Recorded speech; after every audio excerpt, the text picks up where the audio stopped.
This is the Lifestyle Builders Podcast, Show 72, The Many Faces of Marriage and Business with Jason and Audrey Brown. We didn't talk about expectations of what the first year would look like with him building a business. I didn't realize how much time he would be in the back room. And as Biggie would say, if you don't know, now you know.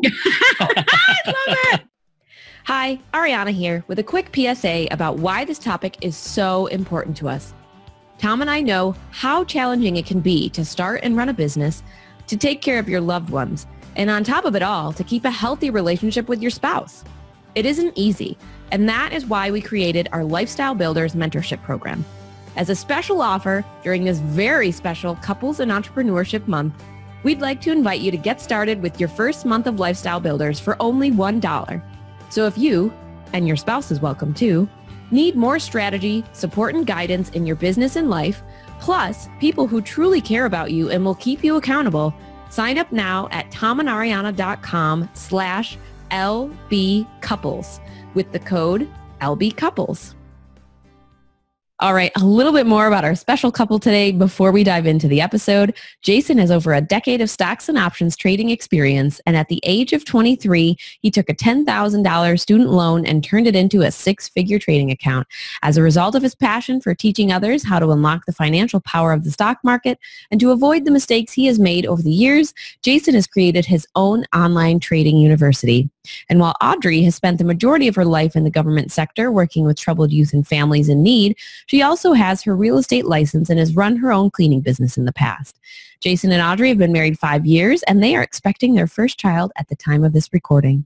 All right, this was a really fun episode for us, not only because we love talking to new couples, but because this couple in particular was pretty hilarious. I don't know what was better, like the random song lyric dropping in the middle of the show or the many faces. All the faces. Obviously, as we named the episode for a reason, Jason and Audrey make some pretty cool faces at each other during this show, and it definitely had me laughing. Yeah, well, I mean, they have just such an interesting journey, and I mean, we dove into that and kind of their progression, and, like you said in the intro, they're expecting their first child, but if you kind of go into the backstory, I mean, like, Jason moved in with his mom like 9 months before they got married. Yep. I love you. I'm moving back in with my mom. Well, and Audrey, I think, does a really nice job of showing the reality of what it looks like to be the spouse on the other side. You often don't see that. And she did a really nice job of showing, obviously she's supported Jason along the way, every step of the way. But that doesn't always mean that it's, roses and rainbows. No, that's not a saying. Wow. Rainbows and unicorns. I don't know. One of those amazing things. She kind of gave us a little bit of what it looked like and, some of the things that are frustrating and that you have to deal with as a spouse to an entrepreneur. Yeah. And, Jason and I, we've gone to several conferences together, which means like not only cool takeaways from the conference, but late night just masterminding and talking about life. And I think that's part of what you'll see in this episode too, is their progression. And then once you kind of get to that point where like you're successful, you've left your job, you're doing really well, kind of figuring out like what's next and what's that bigger impact you want to make. Yeah. And what are some of the challenges that have come along the way as you hit each of those different levels? Because we talked about that a little bit too, like what happened when you finally did leave your job. So yeah, it was all around great episode, great takeaways at the end. So with that, we'll let you enjoy.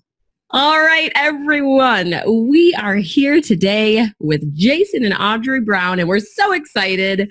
Guys, how are you doing? What up? We're good. We are good. We're excited too. As of this recording, Jason and Audrey are expecting. So by the time this comes out, they might be new parents. That's right. Look at those faces. Yeah. It's crazy. I love it. I love it so much. But really what we wanted to share with listeners today was you guys have a really cool story about kind of how this came to be, how your journey into entrepreneurship began. So what was it kind of, give people a little bit of background as to what it looked like when you were starting your business, Jason. So back when we first started the business, or I first started, we were just dating. So we weren't even, married at that point. And I was living in an apartment by myself. We were just dating. And I just had this idea of trying to help people in the stock market and how could I best serve those people. I started out doing like local seminars, but then I was like, then I'm only limited to the people in my local area. So I ended up taking the business online, and it did okay. It didn't really generate a lot of money, but when we ended up, so that was like the super early days. So she saw me, my wife Audrey saw me sort of playing around with it, starting to build in it, kicking it off. Yeah. Sort of saw some of that stuff. And then, we got married maybe, I don't know, a little while later. It wasn't immediately. Probably got married a few years later, maybe 2 years later or something like that, 3 years later. But at that time, the business was kind of, it wasn't doing much. It was gas money, a couple $100. It was done okay. So she really saw in the early stages me really trying to figure it out, which, and I don't know if we're going to go into that area of the conversation, but it led into the first year of our marriage where I was actually like in the back room the whole first year of our marriage. So it wasn't really that exciting. She was probably a little disappointed, but I had this baby before her, which was the business that I was trying to build. So when we got married, it wasn't like I'm done with the baby. So I think she probably thought, oh, come to bed at a certain time and, put that down. And where I was like, no, like this is still the focus, because in my mind, if I didn't get this going, I wouldn't be happily married. So I was saying I wouldn't be happily married, and not because of my partner. I wouldn't be happily married because my version of how I saw being married and as a provider wasn't really working a full-time job the rest of my life. And, just leaving early in the morning, come home, see you later. And there's nothing wrong with that for families who do that. I just didn't see that from my family. So to me, I was willing to sacrifice early on in the relationship because I was not willing to sacrifice the business because I would have been unhappy. So you'd been married to like a miserable person anyway. And just for clarity purposes, I knew what I signed up for as well, that there was going to take sacrifices because I knew he was different. I knew he was going to be bigger than what he was. And, I could just tell his mindset's different. So, so I knew that there was going to take sacrifice on my end as well for me to be supportive of him building a business. But that first year, we didn't talk about expectations of what the first year would look like with him building a business. I didn't realize how much time he would be in the back room. And as Biggie would say, if you don't know, now you know. I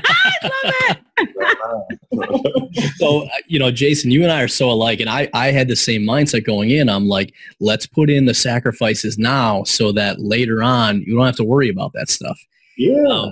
But I'm curious, Audrey, because Jason actually, one of the coolest things you did, Jason, was you recorded your journey. So I remember you posted up a video and you're like, man, trying to get this Brown report working. I just moved back into my mom's house. So like, I believe that was before you guys got married. Is that right? Mm-hmm. Yeah. All right, so tell me a little bit about that. So you said you had the apartment, then you ended up moving back into your parents' house before you got married. Like, Audrey, what did that look like? Because I'm sure that's not what most people think they're signing up for. Yeah, he did that. He made that decision right after he proposed. And interesting events. yeah. So it was kind of. I love you. I'm moving back home with my mom. Cool. I understand why. Like, that was him sacrificing for the greater good. And actually, I registered that as like extreme love.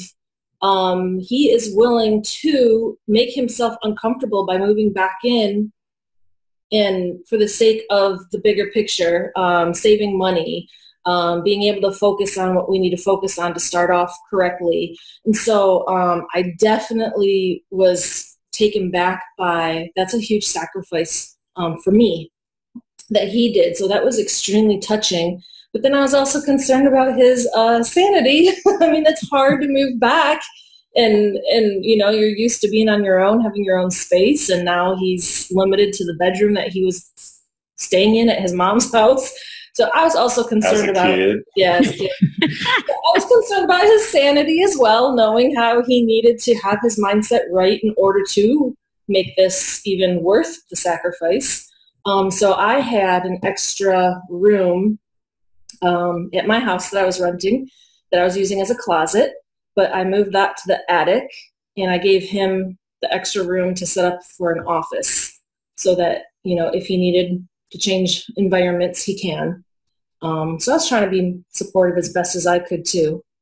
So was that before we moved in together? Yeah, we were engaged because it was your birthday gift when I gave you the office and moved the closet out. I love it, you guys. It just shows how much maturity you had getting together and being together. But each of you individually had so much to be able to look at the things the way you did and to not look like surface level and kind of have that first gut reaction, but to look deeper and really understand, like for you, Audrey, to really understand what that meant for him, the sacrifice, and knowing that he was doing it for you, as opposed to, you know, I think a lot of us out there, even myself at sometimes, that I looked at some of the things that were sacrifices that Tom was making as forcing me into some sacrifices that maybe I wasn't ready for. And I look back all the time and I'm like, oh man, if I had been ready, how different would our life look, you know, because I probably would have said yes to him buying a duplex and us living in it instead of being like, no, we're going to buy a house and that's just the way it's going to be. So I really commend you on having that level of maturity and support for him, because I'm sure it made all the difference in the world. Yeah, it definitely helped. You know, as much as it was touching for her for me to move back home, I mean, it was cool to come over and see that she moved her stuff up to the attic and like she didn't build a room, but I mean, it was cleared out for me to use it as a work from home office, so to speak. So that was cool. That was cool. You got some brownie points. You know? I totally approve of that pun, by the way. Yes, the brownie points. You know what I'm saying? Jason Brown. There we go. Out, baby. So let me ask, how did you guys get aligned on, like you said, Audrey, that bigger picture vision? Because one of the challenges we had early on was I had the bigger picture vision, but I did a terrible job of kind of getting Ariana to see what that was so that we could get aligned. Did you guys have any challenges with that, or, you know, did you just have conversations, or what did that look like? I don't know that I had to like get on board from a conversation or anything. One, I could just tell the way he thought, the way he spoke. He would say early on in our dating relationship that he trusts himself more than any corporate or corporation. You know, they might go under, they might go bankrupt. I don't trust that. I'll trust myself and my decisions better. Sounded crazy to me because I'm an employee mindset, but I believed him. But I also think I have, a touch of entrepreneur in me. I'm not tapped into it right now. But I've always had like hustle in me. That's muscle. There we go. That's it. Maybe not entrepreneurship, but hustle. I've always had hustle. I've always had like 2, 3, 4 ways of making income at the same time. My dad was a business owner, and so I don't know, maybe it just didn't seem so far-fetched of an idea for me to have a husband that's a business owner and be a part of that. I remember my dad even sharing that when he came home one day and told my mom that he was thinking about starting a business, but he was really nervous to, and he needed her feedback on the idea. She said, you need to start it, because what if you live life as a what if? And I just remember that resonated with me. And I'm like, oh, I'm not going to tell this guy to shut down his dreams because I don't know, I'm not the same. Like, what if he never tries and never sees what it turns into? So now let's talk about the dark side. We're making it I was just going to go there. I'm like, this sounds way too good. Sacrifice for each other. Life is good. I knew he was different. Let's talk about the dark side, baby. I was in the back room recording videos. She like, let's go to the movie. I'm like, I'm recording. Oh, I can tell you. I'm recording. All right. So I'm trying to build the business. She want to go watch a movie. I'm like, they done made their money already. I'm trying to make mine. Right. And so anyway, she thought I was playing in the back room. And sometimes it wasn't playing. It was like research. I was researching other YouTubers. Even if it wasn't a video related to my industry. I was researching. So she'd come back there and maybe I was watching the YouTube video. She's like, I thought you was recording your video. But I'm like, I got to get in the zone. I'm kind of not motivated right now. I have a different version. I was going to say, Jason, it was just like when we were opening the wine and liquor store and I had to do research by sampling the different wine and liquor. See what I'm saying? I totally get it. Had to. Twice because we weren't sure the first time. So we did have a couple moments where it was like, listen, like, I need to do this. And you're like, we'll do it if we're doing it. Quit playing. I'm like, I'm not playing. Who are you talking to? I think we need to hear Audrey's version. That's the real version. So that's how it happened. And I think what changed for it, I remember one day. Wait, I didn't even get to tell my version. Because it would be too long. We got a limited amount of time. So. We got to hear that version now. Someday. Part 2 of the podcast. But what happened was I remember listening. That's when I was listening to Shane and Jocelyn, which is a mutual friend of ours. I was listening to their podcast. And I was like, you got to hear this podcast. This is a teacher. That was a moment, a changing moment. And so I basically, she wasn't really understanding the vision fully. And so I was like, you got to listen to this podcast. This is what I'm talking about. He just like me. He only made 10 cents. Because I was making like some super small money. But I was like, but it worked. That's how he knew it worked. This is how I know it works. And so I think she ended up listening to that podcast. But I think also from that moment, I got like super dialed in and serious. Like, I'm like, all right, let's go. Like, if these guys are making money selling some lesson plans and some football coaching stuff, how can I not sell, in my opinion, some more important stuff like how to learn how to invest in the stock market? So I just really buckled down and just like put my marketing hat on and just was grinding every night. And I think the results, I also think to any couple listening, results speak volumes. Mm-hmm. When we started seeing 1,000 roll in, she was like, oh. When we saw 2,000 roll in, she was like, She saw that 5, that 10. She was like, I always believed in you. That's how it went down, for real. All right, so Audrey, I want to hear the other side of this. No, there's moments, there's little tidbits of truth in that story. Well, we always talk. It's like, I'll go through and tell a story. And then Ariana will jump in and be like, and here's all the things you missed or forgot about. So, like, what did Jason miss as he was describing that? Well, I can tell you that he was not taking his own business very seriously in the beginning. He was... Now we get the face on the other side. Okay. He would get lost in YouTube. You know how YouTube, like, automatically plays another video for you? It's like he would get on tangents in his videos. Research and development, but go ahead.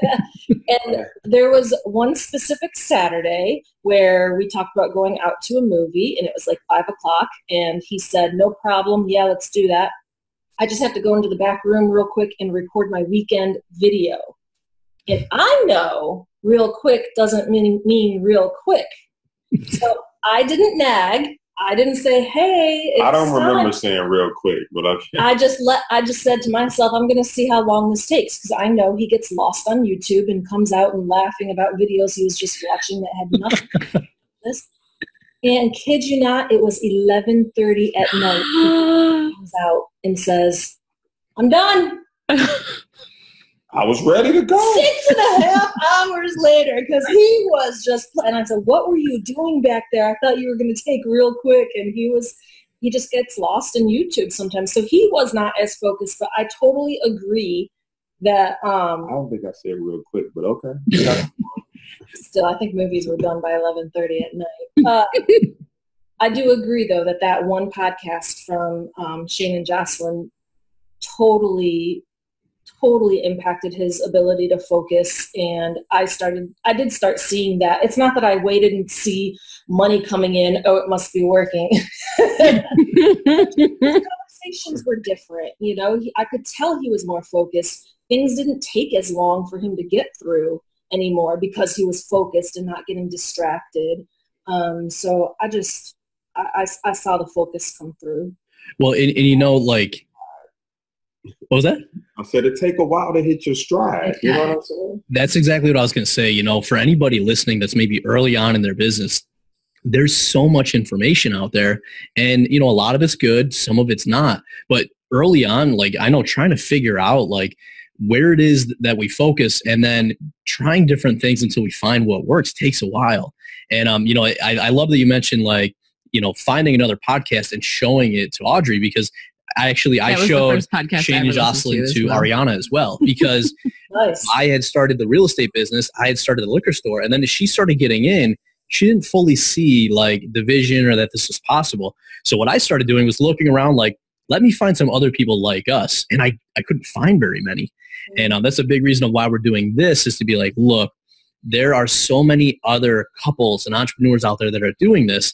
But Shane and Jocelyn were one of the early people that I found. And I'm like, listen, I know you don't listen to podcasts, but listen to this one. He did not ask. He basically forced me to listen to it on a road trip. He was like, I'm just going to put this on the phone. And I locked her in the car and hit play. And I'm like, you got to listen. Gotta do what we gotta do. There was no free will. All right. So Jason, as you're going through, you're hitting your stride now, you listen to these podcasts. What does that look like? When did you guys end up buying like your house, and what was kind of that next step as you started kind of hitting the stride with it? Because you were still working a full-time job too during this time, right?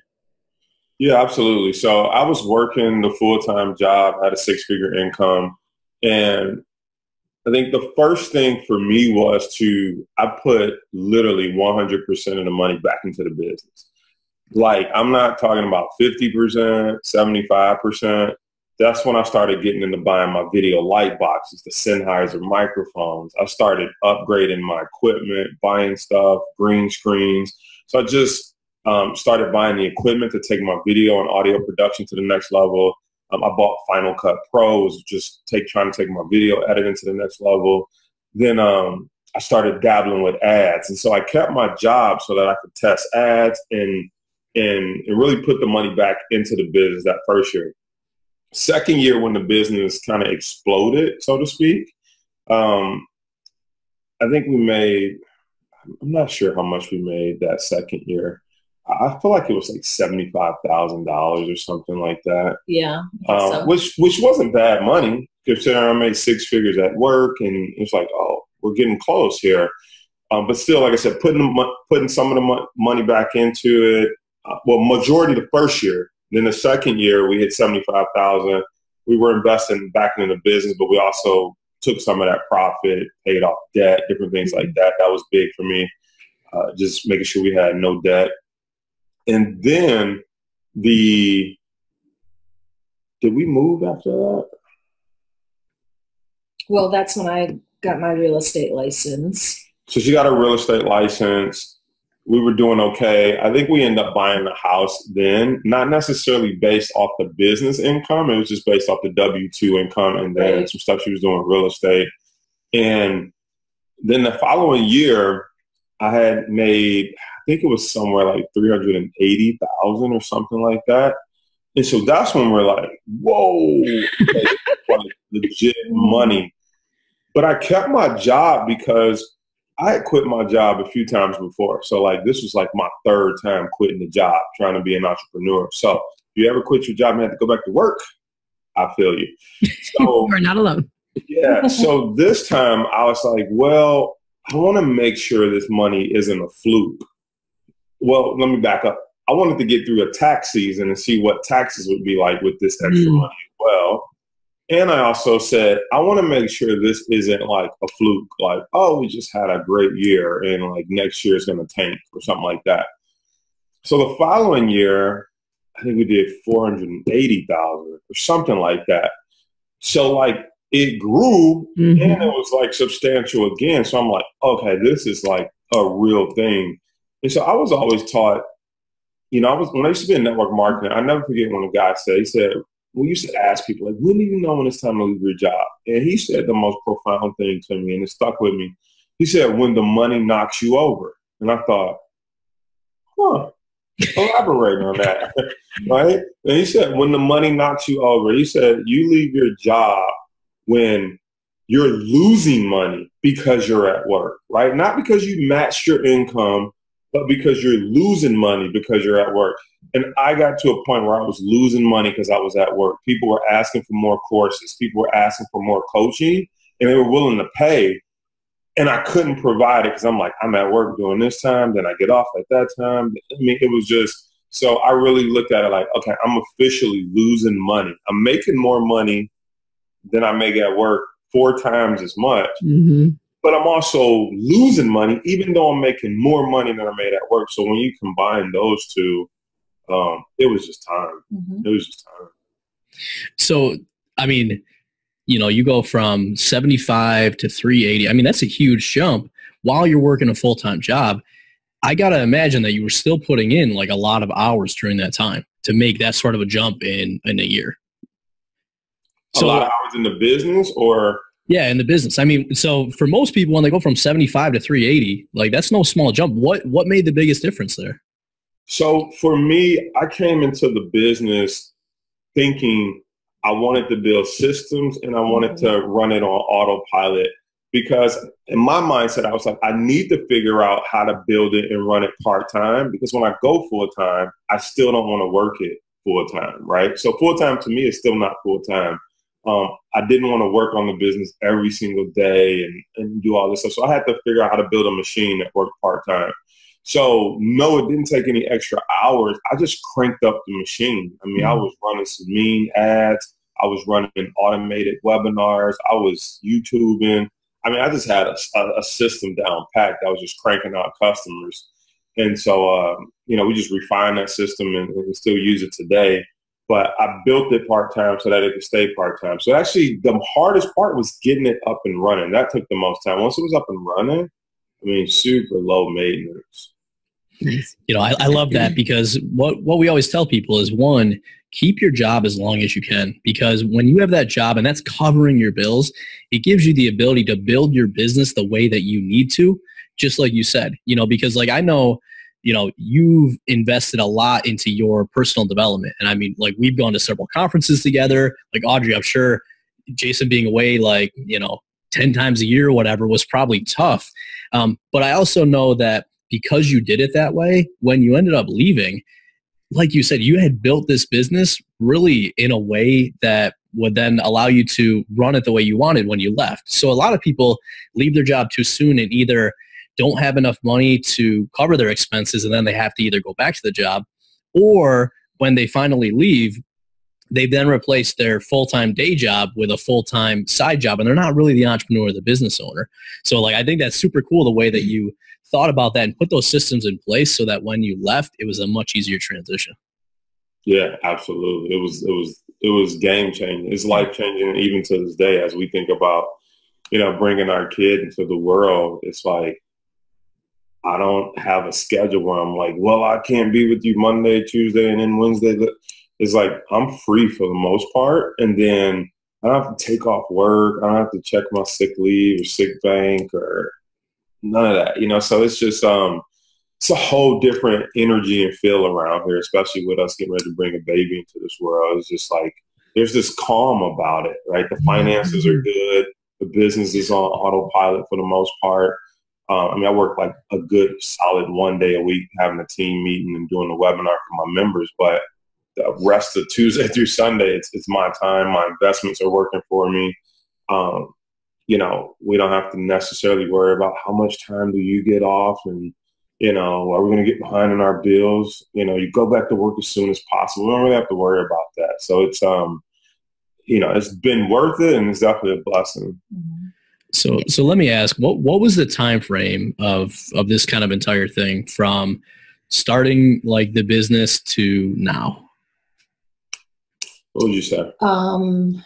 I know the number, but I'm curious what you say. You started the business probably a year before we got engaged, would you say? So Sure. We've been married 5 years, engaged for 8. Well, We weren't engaged for 8 years. No, 8 months. 8 months. I'm going to say 6 years tops.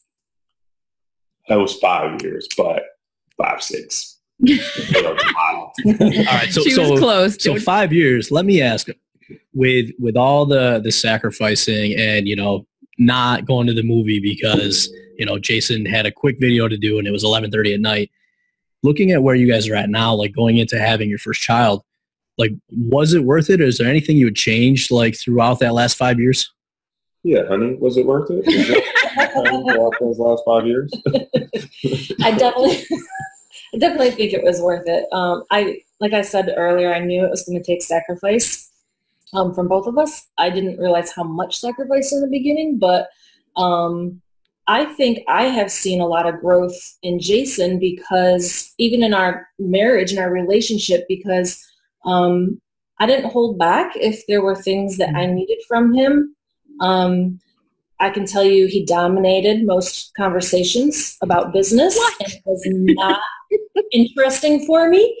He gets a little irritated if I'm talking about my little petty problems at my job, and because I'm,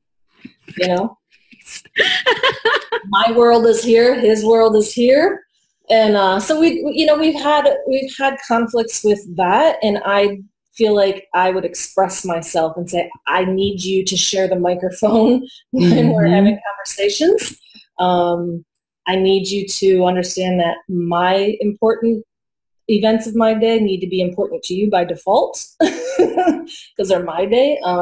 So I think we had to have those kinds of conversations and go through those things for him to be able to, I don't know, I just see a lot of more ability to connect. I don't feel so separate from him. I feel more of a team now. He does talk about business still, but he lets me have the microphone sometimes.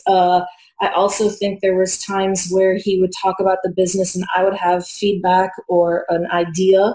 And I think it took a while for him to see that maybe sometimes my ideas make sense. Respected them eventually. Sure, babe. I can think of some examples of that. So it was difficult at first because I actually resented the business and he wanted me to love it as much as he did, but I resented it because it took him away from me so much and I couldn't connect to the business at all. But we did some things where I got to love the business too and support it and recognize that he's now focused with it and it's working, and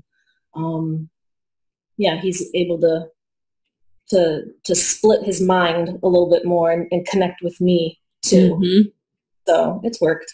I'm interested in when he finally left his job. Did you see anything from your perspective of, did he change? Did he kind of have to sit for a while and figure out what that was now that he was finally out of the job and was full-time in the business? What did that look like from your view? We kind of talked about how we should have celebrated it more. Like maybe we should have gone on a week-long vacation to another country or something, because it's a huge monumental time, but we didn't do anything. It was like, come Monday, he didn't go to work, but I did. So I think that first couple weeks were really difficult for him because he didn't know what his day-to-day needed to look like. It was anticlimactic, for sure. That's a good word, anticlimactic. Yep. So that's what I saw from my perspective, and definitely wishing I could be home. Someday we'll be there. But yeah, I think it was kind of interesting to see him try to figure out what his day-to-day needed to look like. How is he going to fill his time? What is the purpose of his day now? What is the purpose of life? I ask that question a lot. So yeah, so let me ask, because oftentimes what we hear, and it was the same thing with us, it was like, well, let's get one spouse home and then we'll get the other spouse home. So for you guys, was that kind of the plan? Or, Audrey, how do you see kind of your future now that like the business is successful and, you guys are, on the verge of having your first child? Like, what does that look like? So yeah, the ultimate goal is to have us both home. And we have a time frame of that being maybe 5 years, between 4 and 5 years. I would like to continue working because if I can put in 4.5 more years of seniority, then we qualify for some lifetime benefits through my job. So I see value in that. It makes me feel like I'm bringing something to the table. And I find that valuable. He's more, again, like, you're going to trust I work for the government. You're going to trust the government to not go bankrupt, and all of that. And I'm like, yep, I am.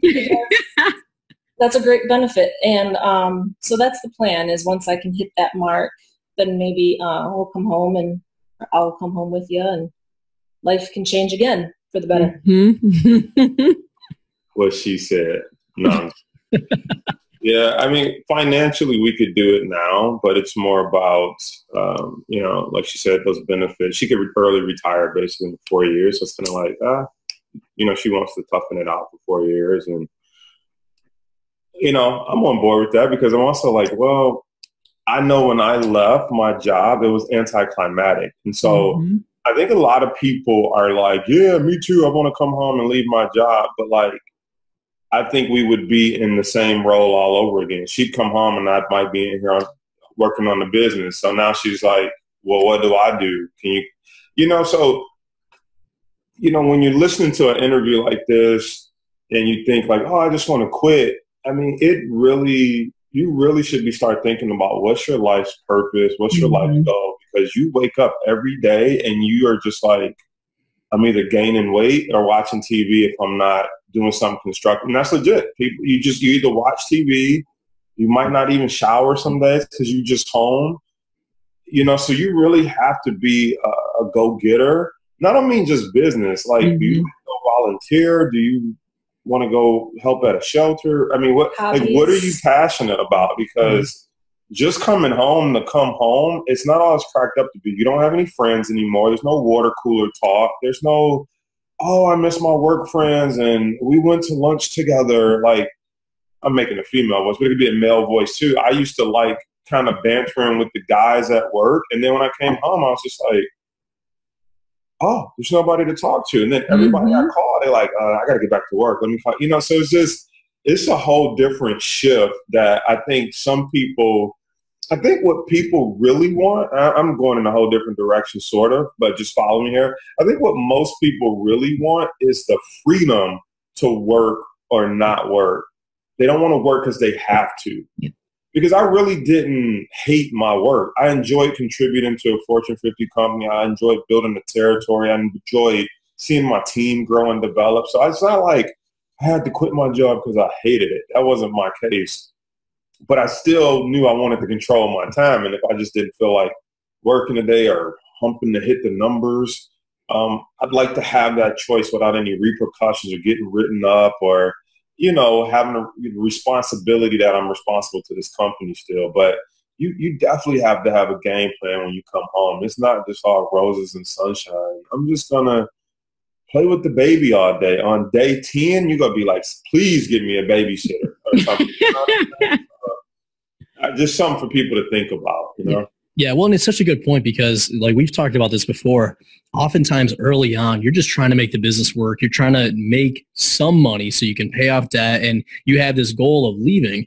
And most people will then get to a point, like I know you guys got to it, where I was like, hey, we actually have enough money.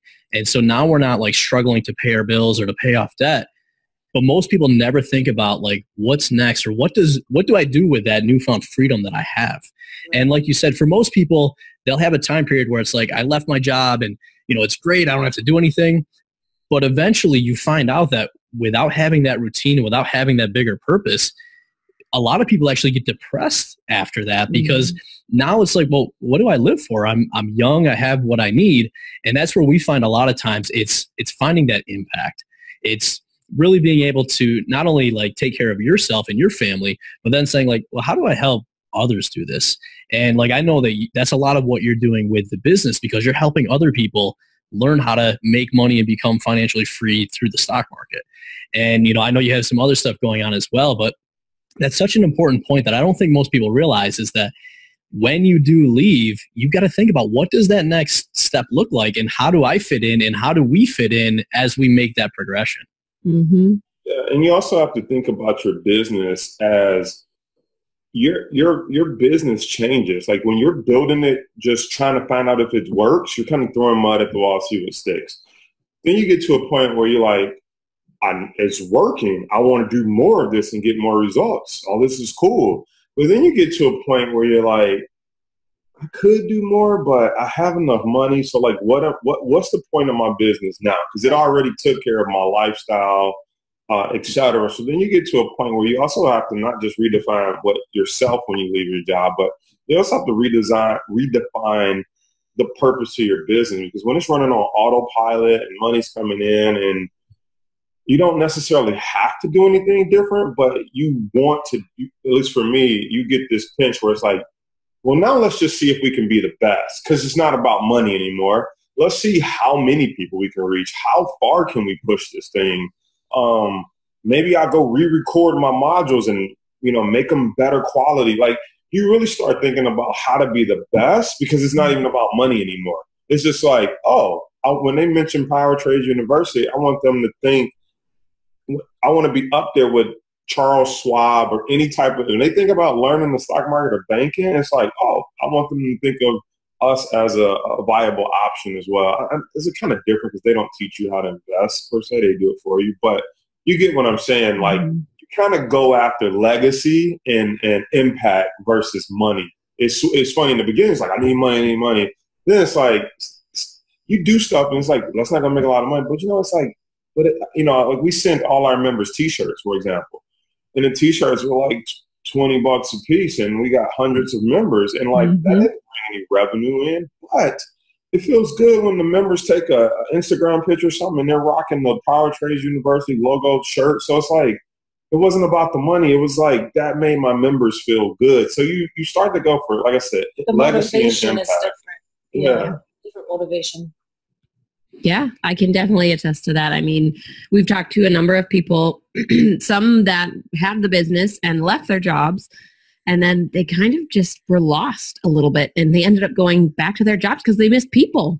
It's like it's a lot to come and be alone all the time. And as much as I love having virtual friendships, it's just not the same as being around people in real life and talking to them and, going out for coffee or going out to lunch. And we've also been around people who have taken their business to that next level. And then it really does become about how can we make the impact bigger? How can we reach more people? What's the purpose? Whether it's a life's purpose that the business is now funding, or is it, the purpose of the business and what they're looking to see, what can we do to kind of make a difference in the world? And I think that's, kind of the same track that we want to be on. Is it's going to be great to be, we both work from home and, we're providing for our family. But as we grow this thing, we're going to be looking for those little pieces of how can we give back? How can we make a bigger impact, Yeah, well, and I think that's, it was a really important shift for us. I think when we both came home, it was a little bit of like, okay, what do things look like now? We're both at home and people are like, how do you guys deal with each other being together all day?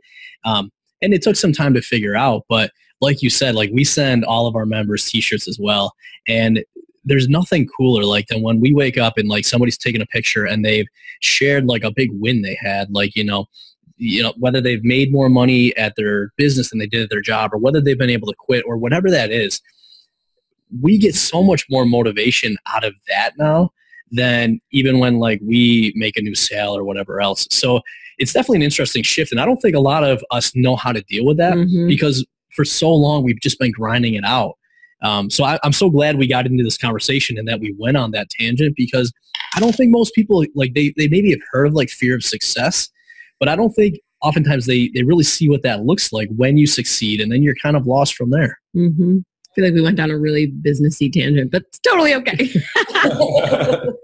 Yeah. I mean, you end up having to chart a new course. I will just throw this out there. One of the things we did is I joined a high-level mastermind, so that helped, where we meet 4 times a year. So that's kind of cool. And then also I ended up getting some co-working space downtown Detroit. So, that helped just to be around other entrepreneurs, get out of the house, stuff like that. And even though we could do everything from home, I just call it like my sanity box. Like, I'm just paying the lease because it's cool to get out of the house sometimes, different environment. You'd just be surprised how it energizes you, recharges you, gets you thinking different, all that good stuff. So sometimes you have to think about that. Is that going to the local Starbucks? What does that look like for you to kind of change up the environment, stay productive and stay positive and stay happy? Yeah. Well, and Audrey, what was it like? I know you got to go to one, well, you've probably been to multiple now, but one of the live events with Jason and to meet, some of his online entrepreneur friends. What was that like coming in? And it wasn't the first time, because I know I met you at an event where it was like a much smaller group of people. But what has that been like, over those couple times that you've kind of gone with him to these things and you've gotten to meet these people in real life, as the spouse who is coming in, and maybe you don't know everyone, but what was your experience? It was actually a wonderful thing that we incorporated me joining him at, can I say the first event that I went to? Yeah. With social media marketing. Social media marketing world. Yeah. And I think there's probably 1,000 people that attend that. I don't even know. Maybe depends on the year. 3,000 or 4,000. So I paid for my own ticket to go, and that's right. She had to put some skin in the game. I did. It was a lot of money. And I loved that I did that because, well, one, I felt energized even by the content that was being presented, which was interesting in itself because I'm not even a business owner, but I was like pumped and motivated. But it was so good to see what the content was, that Jason was already doing all of this. Like, he's on the right path because he speaks and thinks like these speakers are. He's got the strategies that they're trying to share. So he's on the right path. So that was very eye-opening for me. And then to also see him come alive and be excited to engage in conversations with new people he knows online, people he follows. I got to see that energy. And I think was very important was to see how incredibly busy he actually is. Like, your day is jam-packed all day long, moving from, topic to topic to topic. Yeah, all these different sessions, then networking at night. Now I understand why I may not hear from him for 2 or 3 days.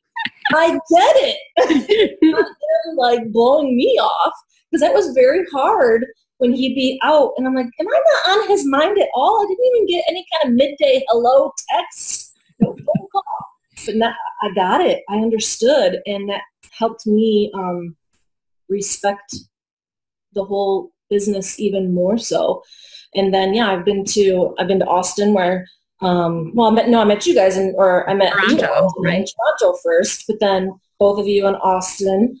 And that was such awesome to see how warm and welcoming everybody is. Like, I can see why you love all of these people. They're good people. I get it. So yeah, it's been so good for us that I've been able to go to some of the seminars and workshops and events, and that they allow me to come as well. Mm-hmm. That's great. But I'm so glad you shared that, and I would encourage any spouse who's maybe not in the business to attend at least one, because what I found was that I would go to these conferences, and like you said, it's like jam-packed, talking to these people, all these new ideas. You see you're on the right path. You get so pumped up. And I'd come home and poor Ariana, I'd be like, we're going to do all these things and blah, blah, blah. And she's like, what are you talking about?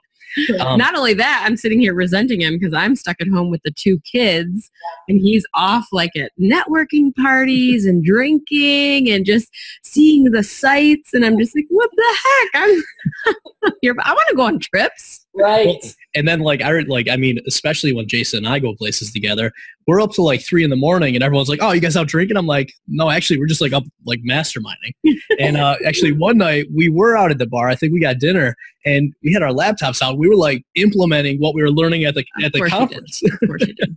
Yeah. But yeah, you know, like what I saw though, same thing that you just echoed was when Ariana came and she kind of saw some of that world, Zutai, she suddenly realized a little bit more of kind of like why I was so excited and why there was so much opportunity, you know, where I don't think she necessarily understood that before. And it was tough anytime I left and then she felt left out. And then I came back and she's like, okay, what are we doing here?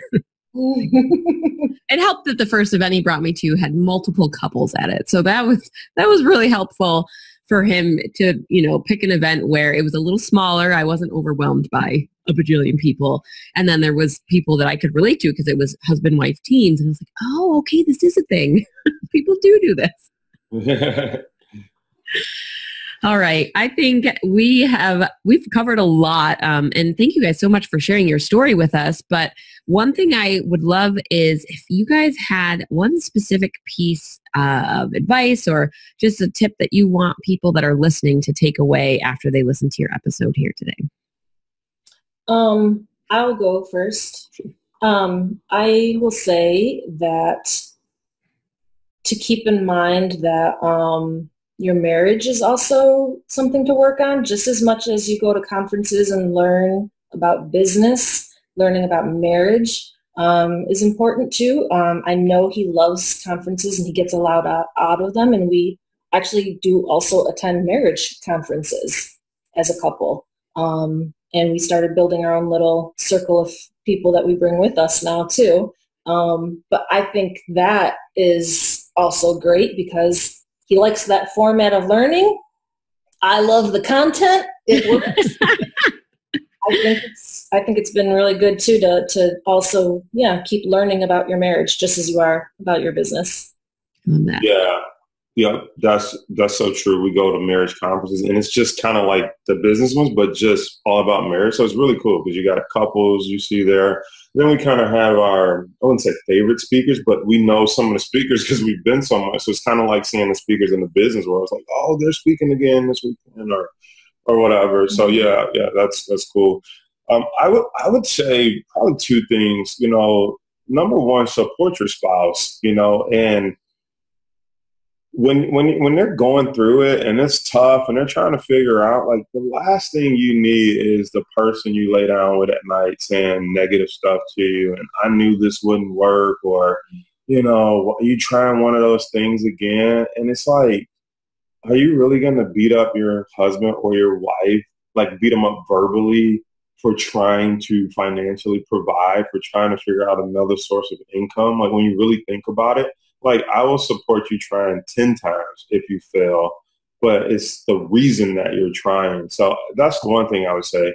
The second thing I would say is if you are the spouse that is trying all these different ventures and stuff like that, at some point you got to stick a fork, you know, draw a line in the sand, plant your flag, stick a fork in it and say, like, I got to get this done for my family, right? Because we all have these things we could be doing, we should be doing, and we're not doing it. And so we kind of playing business owner, we're playing entrepreneur, but there has to come a point where you don't abuse that grace from your partner and you say, I got to get this done, right? Whatever getting this done looks like for you. So you got to just step up to the plate, make it happen. And you, just like that person owes it to you to support you, you owe it to that person to show them some reasonable results, whatever that looks like for your business and whatever, you know, endeavor that you're embarking on. So that would be my 2 pieces of advice. I love it. It sounds right up. Sounds right up like something Tom would say. Absolutely. I think that's why we like each other so much. And where is the best place for people to reach out to you guys if they want to connect, if they love your story, if maybe they want to meet up with you at one of these marriage conferences? Where would that be? Yeah. So I don't know. I guess the best way to reach me is at the Brown Report on Instagram. The Brown Report on all things, thebrownreport.com, The Brown Report on Facebook, all things. I guess if they want to reach Audrey or us, our joint email would be Jason and Audrey Brown at gmail.com. So that's our joint email account, and we both, can see those emails. So that's a good way to check us out. Love it. Love it. We're getting some messages from some couples on here. All right, you guys, it has been another amazing episode with Tom and Ariana, your hosts and lifestyle builders. And we, of course, want to give a special thank you to you, Jason and Audrey, for coming on the show today and sharing all your wisdom. And I think if people are watching this, they're going to find it quite entertaining because you guys, your faces throughout this episode was great. So if you're listening to this, you might want to go back and watch the video. But thank you guys so much for coming on. Yeah, thanks for having us. It was fun. Absolutely. Beautiful. And for everyone listening, I want you guys to remember that it's your life, your business, your way. We'll see you next time. Bye. Hey, we hope you enjoyed this episode. If you know another entrepreneur who may benefit from hearing this show, we would so appreciate you being a good friend and sharing it with them. And just a reminder, as a special offer during this super special Couples in Entrepreneurship Month, we'd like to invite you to get started with your first month of Lifestyle Builders for only $1. Sign up now at tomandariana.com/LBcouples with the promo code LBcouples. Are you a Lifestyle Builders podcast fan? We'd love to hear from you. Head on over to tomandariana.com/iTunes and leave us a review.